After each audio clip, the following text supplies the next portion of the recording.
Di Ma'arif kita mencoba untuk menjadikan lembaga pendidikan ini berkembang sesuai dengan kealamiahan. Fitrah itu sebenarnya kealamiahan entitasnya masing-masing. Karena di Ma'arif ini kan kebanyakan memang dari desa ya, muncul dari desa. Kita diminati ya sama orang asing yang bukan Islam katakanlah ya.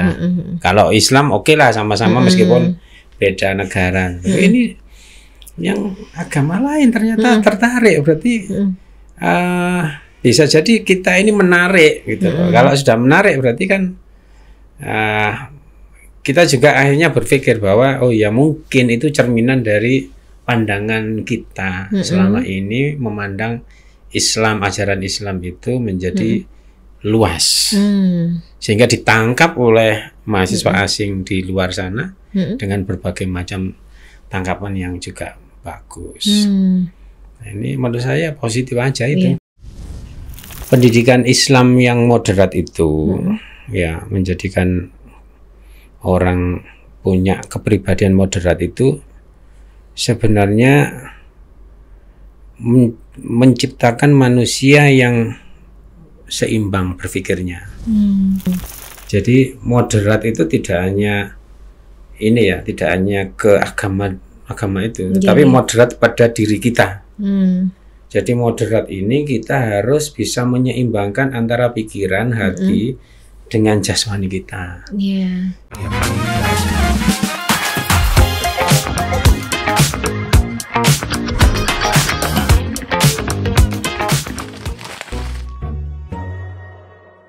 Assalamualaikum warahmatullahi wabarakatuh. Hai sahabat Maliki dimanapun Anda berada, tentunya masih di channel YouTube kesayangan Anda di UIN Maulana Malik Ibrahim Malang.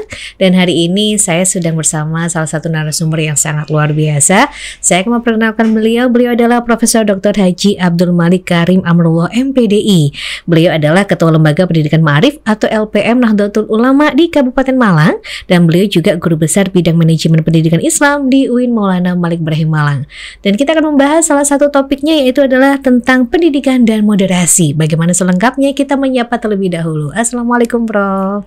Waalaikumsalam warahmatullahi wabarakatuh. Alhamdulillah, ini masih sangat semangat sekali meskipun siang-siang nih Prof ya. Semangat. Semangat. Baik Prof, kita akan membahas tentang pendidikan dan moderasi. Bagaimana nih sorotan Prof saat ini tentang pendidikan dan moderasi itu? Ya, kita lihat memang fenomena intoleransi di dunia pendidikan, di sekolah, madrasah, perguruan tinggi itu masih banyak. Sehingga memang konsep pendidikan yang moderat, yang selalu mencoba meminimalisir ya kekerasan-kekerasan dan sebagainya itu harus sering kita sampaikan, sajikan, informasikan kepada publik agar mereka minimal tahu dan akhirnya menjadi sadar bahwa ini sangat penting untuk pendidikan kita ini. Iya, kalau kita ngelihat nih pendidikan kan Prof sendiri ada di LPM Ma'arif. Perbedaannya bagaimana Prof? Kan juga mengajar di UIN Malang. Ada perbedaan yang dilihat dari sini? Ya jelas beda karena kalau Ma'arif itu sekolah, kalau ini perguruan tinggi ya. Cuman saya itu kalau di UIN itu ketua LPM dulu. Ketua tahun berapa nih Bro? 2000 berapa ya, 20 ya. Lembaga penjamin mutu sekarang juga ketua LPM, Lembaga Sama-sama Pendidikan Ma'arif. Dan juga di Ma'arif itu diajarkan memang bagaimana kita menjadi insan yang moderat. Itu dengan diajarkan 4 madhab itu. Jadi 4 madhab itu mengajarkan kita untuk berbeda. Perbedaan itu merupakan sebuah rahmat. Kalau satu madhab saja kan kita hanya satu saja, tapi ini 4 madhab semuanya diajarkan di Ma'arif itu, betul. Sehingga kita memang terbiasa untuk berbeda pandangan. Ikhtilaful ummah rahmat itu. Nah di UIN Malang sebenarnya juga sama sebenarnya ya. Di UIN Malang itu kan apalagi sekarang Pak Rektor itu menerima mahasiswa dari agama lain. Betul, ya itu iya. bagus lagi menurut saya ya. Bahkan mahasiswa saya yang dari Amerika itu Brad itu Iya. itu agnostik kayaknya itu ya, ateis itu. Itu tidak beragama tapi dia mulai mempelajari Islam dan sebagainya. Nah ini juga salah satu bentuk pendidikan dan ya, moderasi yang dilaksanakan dalam dunia pendidikan. Kalau kita tahu moderasi sendiri itu kan mesti bersangkut paut dengan ajaran agama nih Prof ya. Atau mungkin agama yang ini dengan agama yang ini. Kalau menurut Prof sendiri bagaimana pandangannya seperti itu? Iya betul. Jadi semua agama itu kan mengajarkan toleran. Semua agama mengajarkan untuk menghargai perbedaan, menghargai keyakinan yang dianut masing-masing, baik itu Islam, Kristen, Yahudi, Nasrani. Bahkan di hadis pendidikan yang saya sendiri kan ngajar filsafat pendidikan Islam ya. Itu ada hadisnya gini, kullu mauludin yuladu 'alal fitrah fa abawahu yuhawwidanihi aw yumajjisanihi aw yunasiranihi. Setiap manusia itu dilahirkan dalam keadaan fitrah. Fitrah itu dalam keadaan menurut cetakannya, fitrah itu. Maka kedua orang tuanya, bisa lingkungan, bisa guru, ini yang membentuk dia Yahudi, Nasrani atau Majusi. Nah, artinya di hadis ini sudah menyebutkan 3 agama di luar Islam. Jadi konsep fitrah sendiri itu juga menyebutkan 3 agama, yaitu Yahudi, Nasrani, Majusi. Artinya Islam juga meniscayakan ada agama di luar sana. Dan konsep fitrah ini memandang bahwa manusia ini harus betul-betul dididik. Kalau menurut Profesor Tolha Hasan itu, pendidikan itu dimaknai sebagai proses pengembangan dan penyelamatan fitrah manusia. Jadi tidak hanya dikembangkan fitrah itu, tapi juga diselamatkan. Diselamatkan ini artinya ya kita ini harus betul-betul mendudukkan manusia. Jangan sampai manusia ini keluar dari fitrahnya. Keluar dari fitrahnya itu maksudnya gini,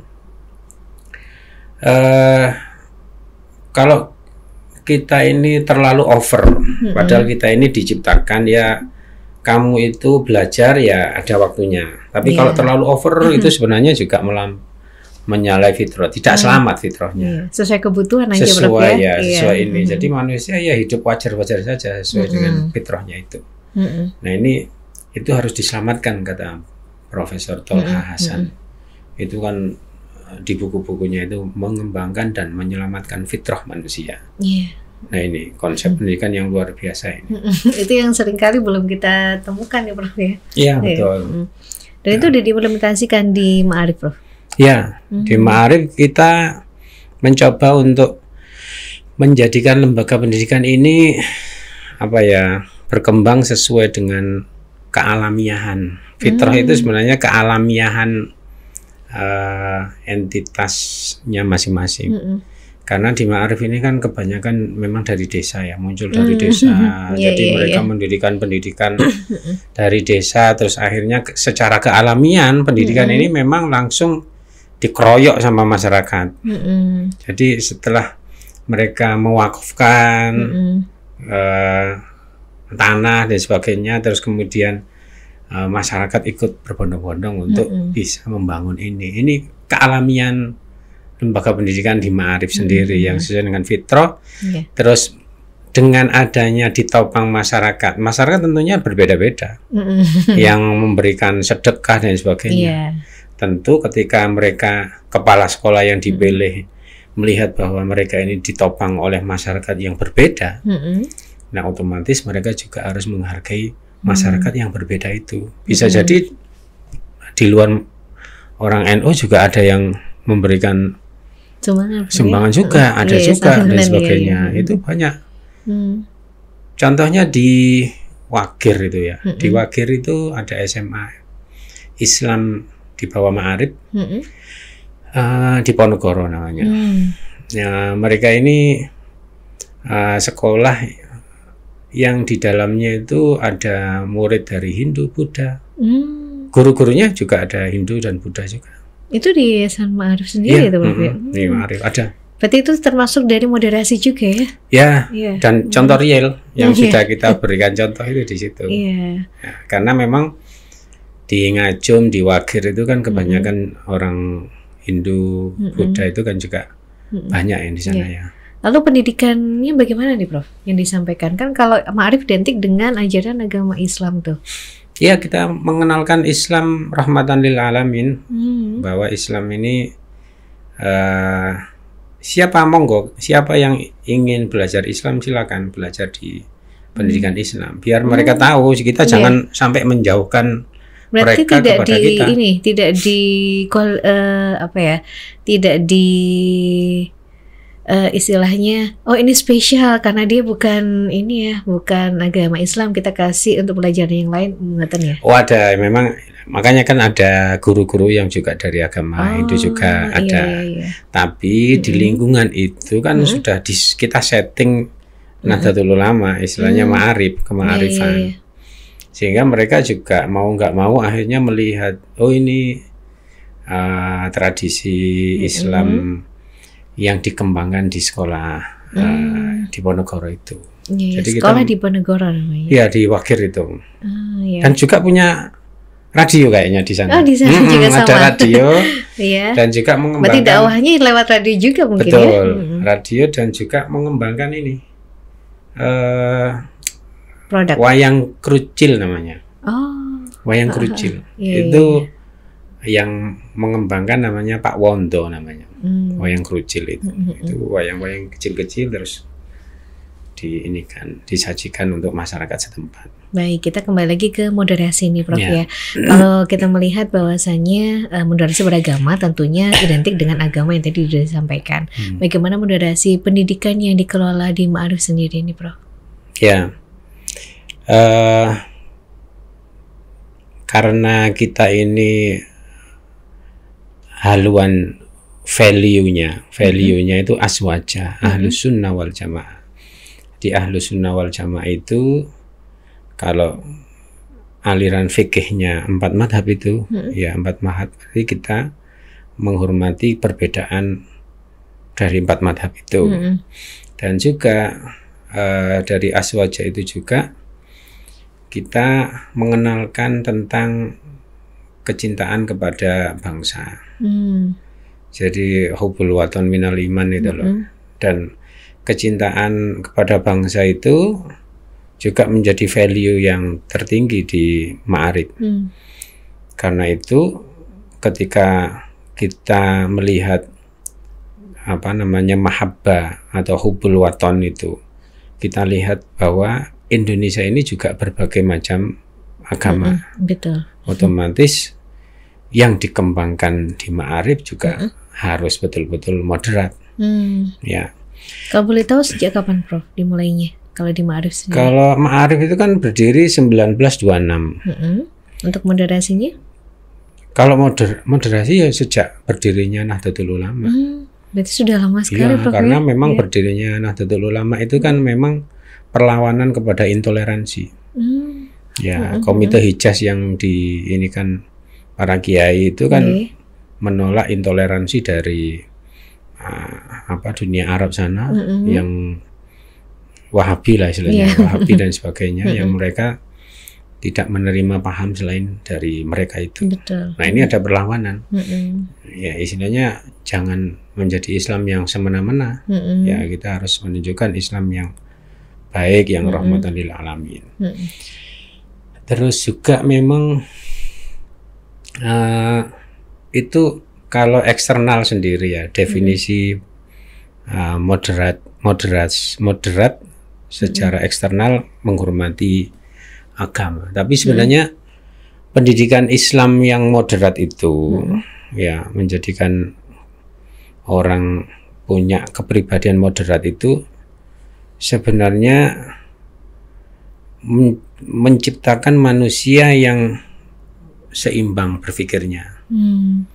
Jadi seimbang itu maksudnya manusia harus sadar bahwa dalam dirinya itu ada mind,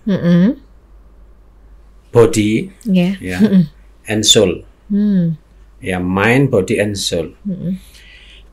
Pikiran memang rasional ya ketika kita melihat realitas di luar sana, tapi ini juga harus diseimbangkan dengan soul, jiwa. Jangan sampai terus putus dengan kejiwaan kita. Terus kalau kita ini sudah betul-betul seimbang antara pikiran dengan hati, jiwa, maka kita juga kepingin menjadikan fisik kita ini baik. Jadi moderat itu tidak hanya ini ya, tidak hanya ke agama itu, tapi moderat pada diri kita. Jadi moderat ini kita harus bisa menyeimbangkan antara pikiran, hati dengan jasmani kita. Iya. Kadang orang berpikir pikiran di mana, badannya di mana. Nah, ya gitu. betul. Sama mungkin di sini melayang nanggi kemana-mana. Iya. Ya itu yang sehingga keluarannya ketika kita sudah moderat, seimbang, ketika hati kita bagus, pikiran kita tajam, terus cara pandang kita juga akan moderat gitu loh. Jadi dari kita sendiri dulu, Prof. Betul, cara pandang kita akhirnya menjadi moderat. Memandang segala sesuatu itu tidak langsung jadi sakit. Iya. Misalkan ada perbedaan itu kayak nggak terima gitu. Nggak terima, itu kan nggak terima berarti di dalam dirinya sebenarnya cerminan. Iya. Bahwa ada yang sakit di dalam dirinya juga. Sembuhin dulu ya. Ya, sakit itu maksudnya bisa jadi bukan sakit secara ini ya, tapi bisa jadi kelebihan. Istilahnya kalau orang terlalu banyak wiritan misalkan terus gitu, nanti kelebihan itu kan juga kita hidup di dunia kok terus ke sana ya, harus segera ini juga bisa jadi kelebihan. Nah, memandang kalau orang kelebihan sini memandang di luar sana juga pasti akan perspektif kelebihan ini gitu loh. Iya. Yang berlebihan nggak berbaik juga. Nah, iya juga. Karena kita juga materialis, kita kan jasmani ya. Makhluk jasmani materialis, kita memang butuh makan, butuh duit dan sebagainya. Tapi ini kalau berlebihan juga, kita memandang realitas ini juga berlebihan sesuai dengan pandangan materialis kita yang sangat berlebihan ini. Ya, akhirnya kalau di sana itu tidak ada apa istilahnya materialis atau materi yang disajikan, maka pandangan ini juga menyatakan salah, berlebihan juga. Iya. Jadi sebenarnya ya bermula dari diri kita ini. Kenapa kok kita ini memandang di luar sana terus akhirnya tidak baik semuanya? Iya. Bisa jadi dari diri kita sendiri. Pendidikan itu kadang banyak orang yang nggak sadar tuh, Prof. Betul. Bagaimana dengan orang yang selalu mencari ilmu kemana-mana sampai gurunya banyak sekali, itu gimana tuh, Prof? Kan kita balik ke pendidikan. Ya memang guru harus dicari. Kalau kebanyakan ilmu kadang nggak muat nih. Ada kan yang sampai seperti itu, Bro. Ya maksudnya gini, kita kan tetap kalau di ala-ala itu kan ada kan wa irsyadi ustadin wa tulis zamani. Tetap mencari ilmu dengan guru yang tetapi mencari guru ya kita harus tahu backgroundnya, istilahnya cara pandang dia terhadap dunia, terus dia ngajar di lembaga yang sudah kredibel atau tidak, itu juga harus kita lihat. Karena itu kalau mahasiswa kita ini atau yang anak-anak SMA yang mau kuliah katakanlah, ya lihat di perguruan tinggi ini dosen-dosennya bagaimana harus lihat ya. Kalau di UIN ini insya Allah lah moderat lah. Moderat itu maksudnya seimbang lah cara berpikirnya. Ya mungkin ada 1-2 ya, tapi tidak menjadi gejala organisasi. Iya, baik bro. Jadi ini juga kampanye bahwa ayo kuliah di UIN Malang. Oh iya, ayo. Kita ini moderat. Betul. Semester baru nanti ya di tahun depan. Baik bro, kita kembali lagi. Kalau semisal kita sudah melihat ya, mungkin kalau dari jana pandang kita, bahwasanya kita dari diri kita yang akhirnya untuk melihat di depan kita seperti apa, begitu ya. Lalu untuk yang di kampus ini sendiri nih Prof ya, kan ada beberapa mahasiswa asing yang juga bergabung di kita. Bagaimana menjikapi hal itu Prof? Bagus menurut saya, ya. Keren, ini cross culture understanding ya, guys. Jadi memahami kultur berbagai macam ini. Dan memang ini istilahnya keluarnya itu pada world view, pandangan dunia kita. Jadi kita ini kalau kedatangan banyak mahasiswa yang di luar atau mahasiswa asing dari berbagai macam culture, religi dan sebagainya, maka pandangan dunia kita juga pasti akan lebih luas, lebih terbuka lagi. Oh ternyata kita diminati ya sama orang asing yang bukan Islam katakanlah ya. Kalau Islam oke lah sama-sama meskipun beda negara. Ini yang agama lain ternyata tertarik, berarti bisa jadi kita ini menarik gitu. Kalau sudah menarik berarti kan kita juga akhirnya berpikir bahwa oh ya mungkin itu cerminan dari pandangan kita selama ini memandang Islam, ajaran Islam itu menjadi luas, sehingga ditangkap oleh mahasiswa asing di luar sana dengan berbagai macam tangkapan yang juga bagus. Nah, ini menurut saya positif aja itu. Iya, berarti harus diterapkan juga nih Prof ya? Ya, betul. Ya, sebelum kita tutup, ada nggak yang bisa disampaikan Prof untuk teman-teman sahabat Maliki di rumah ini tentang pendidikan dan moderasi? Ya, saya mendefinisikan pendidikan itu mengembangkan tanmiyatu wa hifdzu quwwatil insan. Jadi pendidikan itu sebenarnya mengembangkan dan menyelamatkan potensi dan fitrah manusia. Dan kita harus sadar bahwa fitrah kita sebagai manusia itu adalah fitrah kealamian yang memang diciptakan Allah sebagai makhluk yang berbeda. Karena itu kalau kita sadar bahwa kita ini tidak mungkin sama, ya kita harus sadar bahwa kita juga harus menghormati ketidaksamaan itu. Maka ayo mari di UIN Malang, di UIN Maliki Malang, di sekolah Ma'arif, di sekolah negeri atau manapun, kita harus memandang pendidikan ini menjadi bagian yang terintegrasi dalam diri kita. Ayo kita berpandangan luas dan bisa menghargai perbedaan. Saya kira itu. Baik, terima kasih Prof, sangat luar biasa untuk podcast kali ini. Dan karena tagline kita adalah pendidikan dan moderasi, untuk pendidikan sendiri saya mempunyai satu buah kata-kata khusus nih. Pendidikan adalah hak terpenting bagi setiap masa depan anak. Baik, terima kasih untuk podcast kali ini. Sampai jumpa. Wassalamualaikum warahmatullahi wabarakatuh. Waalaikumsalam warahmatullahi wabarakatuh.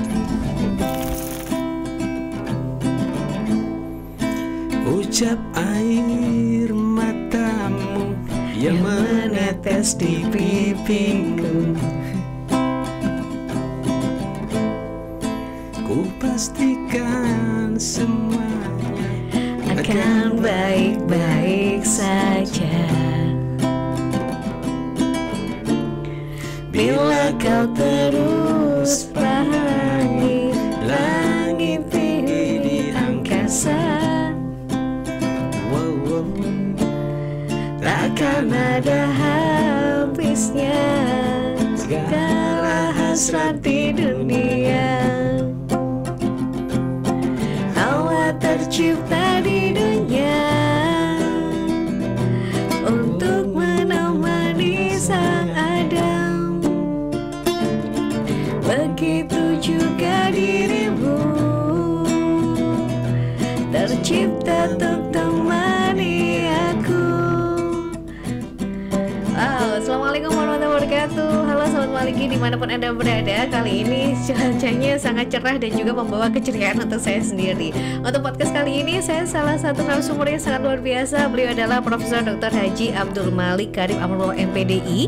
Beliau adalah Ketua Lembaga Pendidikan Ma'arif atau LPM Nahdlatul Ulama Kabupaten Malang, dan beliau juga Guru Besar Bidang Manajemen Pendidikan Islam di UIN Maulana Malik Ibrahim Malang. Kita sambut beliau dengan salah satu tema yang luar biasa. Dia adalah pendidikan dan moderasi. Ini dia beliau, kita nyanyi dulu.